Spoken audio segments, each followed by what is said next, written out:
Back எடுத்துட்டு போறது வந்து இந்த பாரதி கண்ணம்மா சீரியல்ல வர மாதிரிலாம் ட்ரால் பண்ணிட்டு இருந்தாங்க. இதுக்கு தேவையான சீன்னால அதை எடுத்து போட்ட பிக்சர் அது விமர்சனங்கள் வேற மாதிரி போனதுனால உடனே இம்மிடியா ஃபுல் வந்து stunt, car racing, bike racing. Mankatha அஜித்தை வந்து நம்ம இதுல பார்க்க முடியுமா? மங்காத்தாவை தாண்டி இந்த படத்தை நீங்க பார்க்கலாம். ஹாலிவுட் படத்துக்கு ஈக்குவலான ஒரு ஸ்கிரிப்ட் ஒன்று பண்ணியிருக்காரு படத்துல மகிழ் திருமேனி. விடாமுயற்சி படம் வந்து இங்கிலீஷ்ல வந்து ஒரு பிரேக் டவுன் அதை வச்சு தான் வந்து எடுத்த மாதிரியும் சொல்றாங்க. அந்த கதையை ஒட்டி உள்ள கதை தான். லியோ படத்துல பாத்தீங்கன்னா பெரிய விமர்சனமே ஸ்கிரிப்ட் சரியில்லை. அதுக்கு காரணம் இந்த மாதிரி இன்ஸ்பிரேஷன், இந்த மாதிரியான காப்பி விஷயங்கள். கங்குவாவும் அப்பதான் வருது அப்படின்றாங்க. ஸோ கிளாஷ் ஆகிறதுக்கு நிறைய வாய்ப்புகள் இருக்கா? விடாமுயற்சி தீபாவளிக்கு ரிலீஸ் ஆகிறதுக்கு 100% கன்ஃபார்ம் பண்ணிட்டாங்க. கங்குவா இப்போ வரைக்கும். ஃப்ரைடே ஃபேக்ட்ஸ் நேயர்களுக்கு வணக்கம். இன்னைக்கு ஏன் கூட யார் இணைஞ்சிருக்காங்க அப்படின்னு பார்த்தீங்கன்னா பத்திரிகையாளர் சுபை அவர்கள். வணக்கம் சார். சார், ரொம்ப நாள் கழிச்சு இப்போதான் விடாமுயற்சின்ற ஒரு விஷயத்தையே இப்போதான் கொண்டு வராங்க. கொஞ்ச நாள் முன்னாடி தான் ஃபர்ஸ்ட் லுக் போஸ்டர் விட்டாங்க. பட் அதை பார்க்கும்போது வந்து அஜித் ரசிகர்களுக்கு வந்து ஓரளவுக்கு திருப்தி கொடுக்கல அப்படின்னு தான் சொல்ல முடியும். அவர் அந்த போஸ்டரில் பார்த்தீங்கன்னா அவர் பேக் எடுத்துகிட்டு போகிறது வந்து இந்த பாரதி கண்ணம்மா சீரியலில் வர மாதிரிலாம் ட்ரால் பண்ணிட்டு இருந்தாங்க. அந்த ஃபர்ஸ்ட் லுக் போஸ்டர் விட்டு ஒரே வாரத்தில் செகண்ட் லுக் போஸ்டர் விட்டாங்க. அதுவும் வந்து 2 போஸ்டராக விட்டுருக்காங்க. ஏன் இந்த இவ்வளோ அவசரம் சார்? முதல்ல விட்ட போஸ்டரில் வந்த விமர்சனங்கள் அதை வந்து ரெண்டாவது அந்த போஸ்டர் வந்து சரி பண்ணிடுச்சு. அது வந்து பார்க்குறப்ப தெரியும், கொஞ்சம் பழைய அஜித்தை நம்ம பார்க்குற மாதிரி இருக்குது.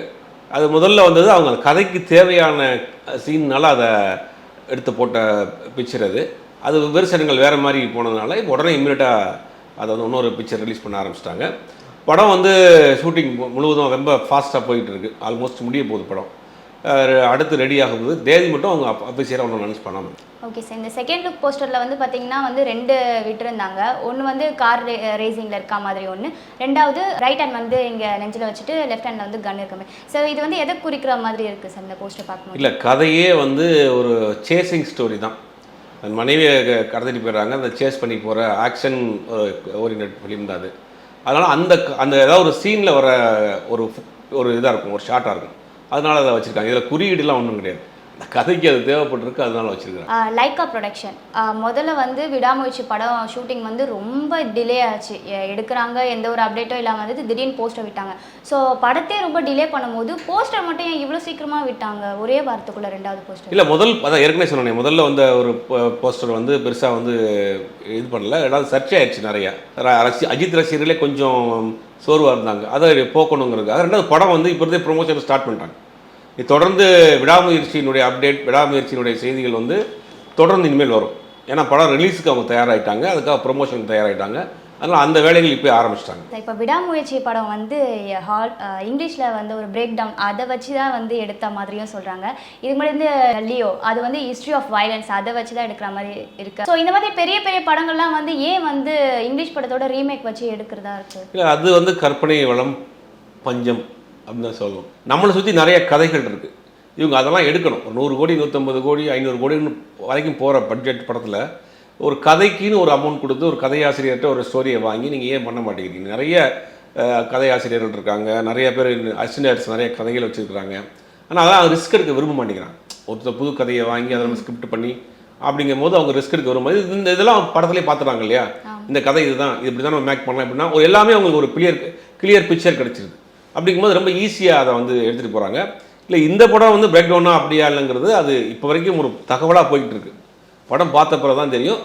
ஏறக்குறைய அந்த கதையை ஒட்டி உள்ள கதை தான். அதை அப்படியே பண்ணியிருக்காங்களா இல்லை அதை வந்து வேற இவங்க ஸ்கிரிப்டில் மாற்றிருக்காங்களாங்கிறது படம் வந்த பிறகு தான் தெரியும். இப்போ அப்கமிங் மூவிஸும் வந்து ரீமேக் மாதிரி எடுத்துகிட்டே இருந்தால் அப்போ ஸ்டோரி ரைட்டர்ஸ்க்கு எந்த ஒரு மதிப்பும் இருக்காது. மதிப்பு இல்லையே இங்கே. இப்போ ஸ்டோரி ரைட்டர்ஸே இல்லையே தமிழ் சினிமாவில். கதையாசிரியர்களே இல்லை. பாரதிராஜா இன்னைக்கு தொடர்ந்து வெற்றி படங்கள் கொடுத்தாருன்னா அவர் கதை வெளியே இருந்து வாங்குவார்.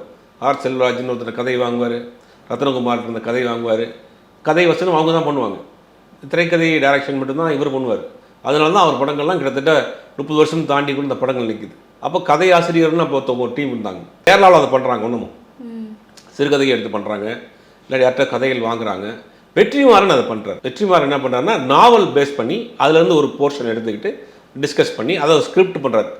நாவலை வந்து அப்படி நம்ம ப்ரெசென்ட் பண்ண முடியாது ஸ்க்ரீனில். அது வேறு இதாக இருக்கும். ஸ்க்ரீன் ப்ரெசென்டிங்னு ஒரு மெத்தேட் இருக்குது. அதை என்ன பண்ணுறாருன்னா அசூரனாக இருக்கட்டும், ஆடுகளமாக இருக்கட்டும், இந்த மாதிரி படங்கள்லாம் வந்து ஒரு நாவலுடைய ஒரு சின்ன போர்ஷன் மட்டும் எடுத்துக்கிட்டு அவங்கள்ட்ட பெர்மிஷன் வாங்கிட்டு அவங்களுக்கு கிரெடிட் கொடுக்குறாங்க. இந்த படம் இந்த கதையிலேருந்து எடுத்தது அப்படின்னு அவங்களுக்கு கிரெடிட் கொடுத்து அந்த கதையை வந்து ஸ்க்ரீனில் எப்படி ப்ரெசென்ட் பண்ணணும், சினிமாவை எப்படி கன்வெர்ட் பண்ணணும் அப்படின்னு பண்ணுறாரு. அதனால தான் வெற்றிமாறன் தொடர்ந்து பண்ணுறாரு, தொடர்ந்து சக்ஸஸாக இருக்கார். அந்த படங்கள் தொடர்ந்து இன்றைக்கி இன்டர்நேஷனல் லெவலில் ஃபெஸ்டிவலுக்கு போய்கிட்டு இருக்கு. கூழாங்கல்னு ஒரு படம் பண்ணியிருக்காருன்னா கூழாங்கல் அவரை சுற்றியே நடந்த வாழ்வியலை படமாக பண்ணார். ஒரு புதுசாக இருந்துச்சு, இன்றைக்கி இன்டர்நேஷனல் லெவலில் போயிட்டுருக்கு. இப்போ கொட்டுக்காளின்னு ஒரு படம் பண்ணுறாரு. அந்த படம் அப்படின்னா அந்த அந்த பகுதியை சேர்ந்த வாழ்வியலை சொன்ன படம். அது இன்றைக்கி இன்டர்நேஷனல் லெவலில் பெரிய லெவலில் போயிட்டுருக்கு, பெருசாக கொண்டாடிக்கிட்டு இருக்காங்க. விடுதலை அந்த மாதிரி தான். அப்போ ஒன்று நீங்கள் வந்து கதையை வெளியிலேருந்து வாங்கணும், இல்லையா இல்லை நம்மளை சுற்றி இருக்கிற விஷயங்களை கதையாக பண்ணணும். ஒரு கிரியேட்டருக்கு அதான் அழகு. என்னென்னா ஒன்று நம்ம பார்க்கக்கூடிய விஷயத்தை கதையாக கன்வெர்ட் பண்ணணும். ஒரு அதுதான் ஒரு நல்ல கிரியேட்டருக்கு அழகு. இவங்க என்ன பண்ணுறாங்கன்னா கவனிக்கிறது ஒன்று படிக்கணும், இல்லை பார்க்கணும், இல்லை பயணம் பண்ணணும். இந்த இப்போ இருக்கிறவங்க மூணுமே பண்ண மாட்டேங்கிறாங்க பெருசாக. ஒரு ஏதாவது நைட் டிவிடியில் ஏதாவது ஒன்றுலையோ இல்லை நெட்ஃப்ளிக்ஸ்லையோ ஓடிடியோ ஏதாவது ஒன்றில் படத்தை பார்த்துட்டு அந்த படத்தை அப்படியே பண்ணிடுவோம்னு பண்ணுறாங்க. இது ஒரு ஆரோக்கியமான சினிமா கிடையாது. இது சினிமாவை வேறு ஒரு தளத்துக்கு கொண்டு போய் விட்டுரும்.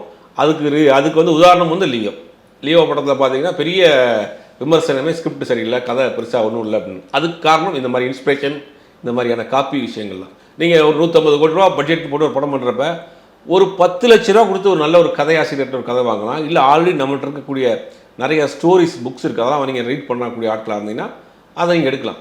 வெற்றிமாறன் நிறையா புக்ஸ் படிக்கக்கூடியவர், நிறைய நாவல் படிக்கக்கூடியவர், அதனால் அவருக்கு தெரியுது அதை எடுக்கிறாரு. மிஷ்கின் நிறையா நாவல் படிக்கக்கூடியவர், நிறையா படிக்கக்கூடிய விஷயம், அதுலேருந்து இன்ஸ்பயர் ஆகிறாரு. இந்த மாதிரி வந்து இன்ஸ்பிரேஷன்ன்ற பேரில் வேற ஒரு வேற்று மொழி படத்தை வந்து நம்ம பார்க்குறப்ப அது உணர்வுகளே வேற இல்லையா? உங்களுக்கு இங்கிலீஷ் படம் பார்க்குறப்ப அது அவங்க லாங்குவேஜுக்கு அது ஒத்து வரும். இப்போ நம்மளுடைய உணர்வுகள் வேறு இல்லையா? அந்த உணர்வுகளே ஒத்து போகாது. அதுக்கு தான் உதாரணமாக லியோ மாதிரியான படங்கள் விமர்சனங்களுக்கு ஆளாச்சு. இனி வரக்கூடிய காலங்களில் இப்போ இருக்கக்கூடிய இயக்குநர்கள் இதை திருத்திட்டு ஒன்று கதைகள் வாங்குங்க, இல்லை கதையாசிரியர்கள் நம்ம நிறையா இருக்கிறாங்க, இல்லை பழைய நிறையா ஸ்டோரிஸ் இருக்குது அதை படிங்க. அந்த மாதிரியான விஷயங்களை அவங்க எடுத்துகிட்டு போனாங்கன்னா இந்த மாதிரியான விஷயங்கள் வராது. ஓகே சார், இப்போ விடாமுயற்சியோட டீசர் ஒரு ட்ரைலர் வந்து எப்போ எதிர்பார்க்கலாம் சார்? அநேகமாக வந்து அடுத்த மாதம் வர்றதுக்கு வாய்ப்பு இருக்குது. அடுத்த மாதம் ஒரு கிளிம்ஸ் ஒன்று போடுவாங்கன்னு எதிர்பார்ப்புகள் அதிகமாக இருக்குது. வர தகவல் அது மாதிரி தான் இருக்குது. இப்போ டீசர் வர்றதுக்கு முன்னாடி ஒரு கிளிம்ஸ் வீடியோ ஒன்று போடுவாங்க, ஷூட்டிங் ஸ்பாட்டில் நடந்த விஷயங்கள்லாம் பற்றி.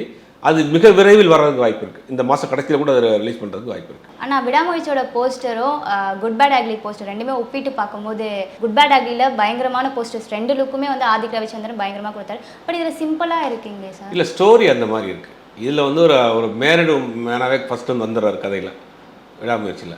அது வேறு மாதிரி 3 வேரியேஷன் கதை, 3 கேரக்டர் அதில். அப்படிங்கும்போது அது கதை வேறு, இது கதை வேறு. இந்த கதைக்கு தேவையான ஒரு பிக்சர் இருக்கணும் அப்படின்னு பார்க்குறாங்க. இப்போ லோகேஷ் கனகராஜ் படத்தில் பார்த்தீங்கன்னா டீசர் ஒன்று ரிலீஸ் பண்ணுவாங்க. இந்த டீசருக்கும் படத்துக்கு சம்மந்தமே இருக்காது. ஆனால் இங்கே அப்படி இல்லை, இது படத்துக்கு தேவையான ஒரு பிக்சர் இருந்திருக்கு, அதை போட்டிருக்கிறாங்க. ஓகே சார், இப்போ வந்து ஷூட்டிங் வந்து அசர்பைஜானில் தான் போயிட்டுருக்கு, முடிச்சிட்டேன்னு வேறு சொல்லிட்டு இருக்காங்க. இப்போ அடுத்தது எங்கே போகிறதா ஒரு ஐடியா இருக்குது சார்? இல்லை, இந்தியாவுக்கு வர்றாங்க. படம் வந்து இப்போ 10ஆம் தேதியோ 8ஆம் தேதியோ அவர் போகிறார்.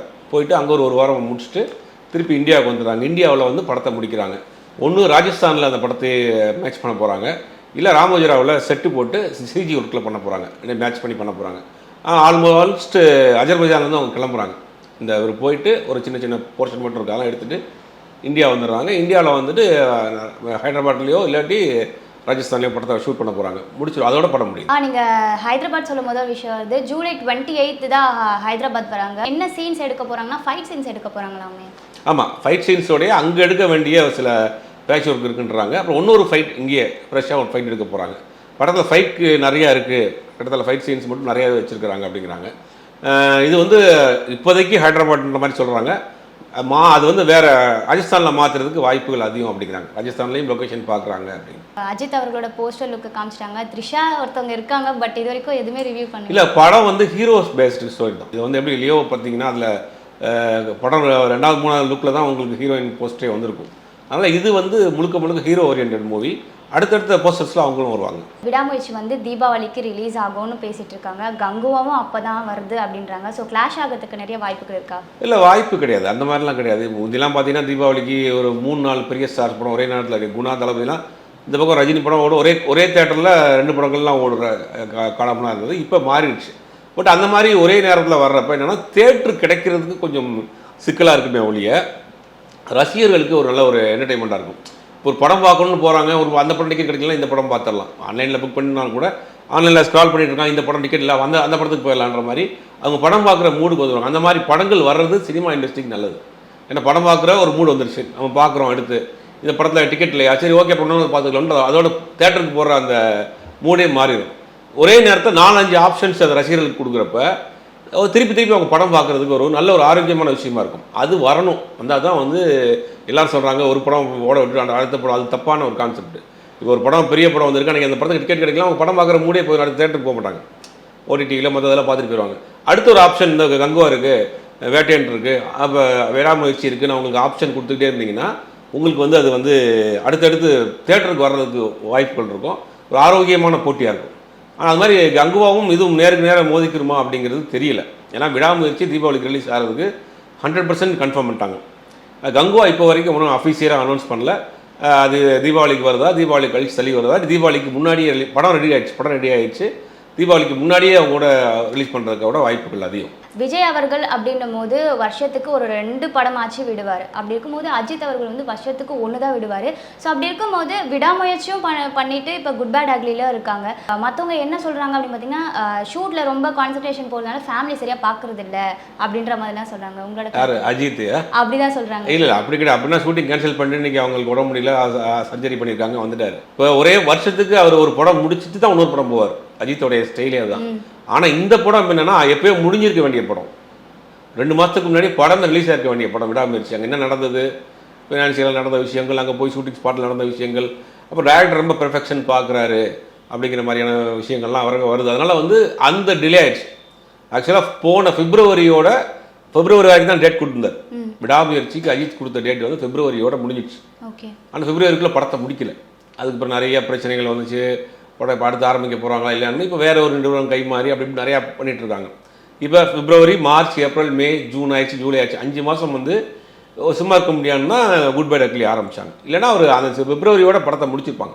பிப்ரவரியோட படத்தை முடிச்சுட்டு ஆக்சுவலாக இப்போ படம் ரிலீஸ் ஆகிற டேட்டு ஜூலை ஆகஸ்ட்டில் படம் ரிலீஸ் பண்ணியிருப்பாங்க. அது சில காரணங்கள் எல்லாருக்கும் தெரியும் என்ன காரணம் அப்படின்னு, அதனால அது டிலே ஆகுது. இப்போ வந்து விடாமுயற்சி ஃபுல் ஸ்விங்கில் போயிட்டுருக்கு. குட் பேட் அக்லி எந்த அளவுக்கு போயிட்டுருக்கு? இல்லை ஆல்ரெடி அது ஒரு ஷெட்யூல் முடிச்சிட்டாங்களே. ஆல்ரெடி ஒரு ஷெட்யூல் முடிச்சிட்டாங்க. இப்போ இந்த படத்தை இந்த மாதம் 28-30க்குள்ளே ஒரு இந்த படத்துலேருந்து வெளியே வந்துடுறாரு. ஜூலை கடைசியிலேருந்து முழுவதும் படத்துலேருந்து வெளியே வந்துட்டு அந்த படத்துக்கு போகிறார். ஓகே சார், இந்த 2 படத்தை தாண்டி அஜித் அவர்களுக்கு வேற ஏதாவது படத்தில் கமிட் ஆயிருக்காரு? இல்லை, அவர் எப்பயுமே அவருடைய இது வந்து ஒரு படம் முடிச்சுட்டு தான் இன்னொரு படத்தை கதையே கேட்பார். ஓகே, அது இந்த படம் இப்போ ஆல்ரெடி 2 படம் போயிட்டு இருக்குன்னா அடுத்த படம் வந்து முடிச்சுட்டு தான் பண்ணுவார். இப்போ வரைக்கும் அது அந்த மாதிரியான எந்த ப்ராசஸும் இல்லை. குட் பேட் அக்லியில் வந்து அந்த லுக்கே பார்க்கும்போது ஒரு மாதிரி டெரரா அப்படி இருந்தது. பட் விடாமுயற்சியில் பார்த்தீங்கன்னா ஃபுல் அண்ட் ஃபுல் வந்து stunt, car racing, bike racing. So அப்போ மங்காத்தா அஜித்தை வந்து நம்ம இதில் பார்க்க முடியுமா? இல்லை, மங்காத்தாவை தாண்டி இந்த படத்தை நீங்கள் பார்க்கலாம். இது ஒரு முழுக்க ஒரு இன்வெஸ்டிகேஷன் சேசிங் மாதிரியான கதை. ஒரு புது அட்டம்ப்டாக இருக்கும். இது நிறையா பேர் இந்த படத்தை வந்து ரொம்ப லேசியாக நடிச்சிட்டு இருக்காங்க. ஒரு ஃபேமிலி ஓரியன்ட் சப்ஜெக்ட்டு எடுத்தோடனே ஓப்பனிங்கில் ஹஸ்பண்ட் ஒய்ஃபை காட்டுறாங்க அப்படின்னு அதெல்லாம் கிடையாது. அது வந்து ஒரு அப்ராடில் ஒரு ஹனிமூனுக்கு போயிருக்கிறாங்க, அங்கே வந்து கடத்திட்டு போயிடுறாங்க, அங்கே சேஸ் பண்ணி இவர் எப்படி போகிறாரு அதை கண்டுபிடிக்கிறாங்கிற மாதிரியான படம். ஸ்கிரிப்ட் வைஸ் பார்க்குறப்ப வந்து அங்கே இருக்க வரக்கூடிய தகவல்லாம் பார்த்தா ரொம்ப பரபரப்பான ஒரு ஸ்கிரிப்டாக இருக்குது. படம் பார்க்குறப்போ ஒரு நம்மளை மறந்து பார்க்கக்கூடிய ஒரு படமாக இருக்கும். அது மாதிரி ஹாலிவுட் படத்துக்கு ஈக்குவலான ஒரு ஸ்கிரிப்ட் ஒன்று பண்ணியிருக்காரு படத்தில் மைக்கேல் திருமேனி. அதனால ஷார்ட்டும் வந்து பார்க்குறப்ப ரொம்ப பிரம்மாண்டமாக இருக்கும் காட்சிகள்லாம். அதுக்காக தான் இவ்வளோ பெர்ஃபெக்ஷன் எடுத்துக்கிறாரு. ஒரு டிலே ஆகுது படம் வர்றப்போ. அது ஒரு வேற ஒரு ஜோனலில், அஜித் படங்கள்லேயே இது ஒரு வேற ஒரு ஜோனலில் உள்ள படமாக இருக்கும் அப்படின்னு சொல்கிறாங்க. அதனால் அந்த படம் பெரிய வந்த பிறகு அந்த படத்தை பற்றி நான் ஒரு நாள் பேசுவோம். அதை பற்றி அது நிறையா இருக்குது அந்த படத்தில். ஒரு சேசிங்கு, இன்வெஸ்டிகேஷனு, பாசிங், இந்த மாதிரி நிறையா விஷயங்கள் படம் இருக்கும். நம்ம தமிழ் இண்டஸ்ட்ரியில் ஒரு புது அட்டம்ப்டாக இருக்கும் விடாமுயற்சி. குட் பை அக்லியும் ஒரு காமனான ஒரு கமர்ஷியல் படம். இது ஒரு புது அட்டம்ப்ட், புது ஸ்கிரிப்ட், புது மாதிரியான ஸ்கிரிப்ட். ஒரு சின்ன கதையாக இருந்தால் கூட அதுக்கு நிறைய விஷயங்கள் ஒர்க் பண்ணியிருக்கிறாங்க. படம் ஸ்க்ரீனில் பார்க்குறப்ப ஒரு பரபரப்பான ஒரு படமாக இருக்கும். அப்போ மக்கள்கிட்ட நல்லா ரீச் ஆகுமா சார் இந்த விடாமுயற்சி? கண்டிப்பாக ஒரு புது அட்டம்ப்டாக இருக்கும். அஜித் ரசிகர்களுக்கு ஒரு புதிய ஒரு விருந்தாக இருக்கும். ஏன்னா அஜித்தை வந்து ரொம்ப நாள் இந்த மாதிரியான ஒரு ஃபுல் ஆக்ஷனாக ஒரு படம் பார்த்ததில்லை. இந்த படம் அந்த படம் அப்படி இருக்கும். அஜித் ரசிகர்களுக்கு தியேட்டரில் வந்து விசில் பறக்கக்கூடிய ஒரு ஆக்ஷன் படமாக இருக்கும்.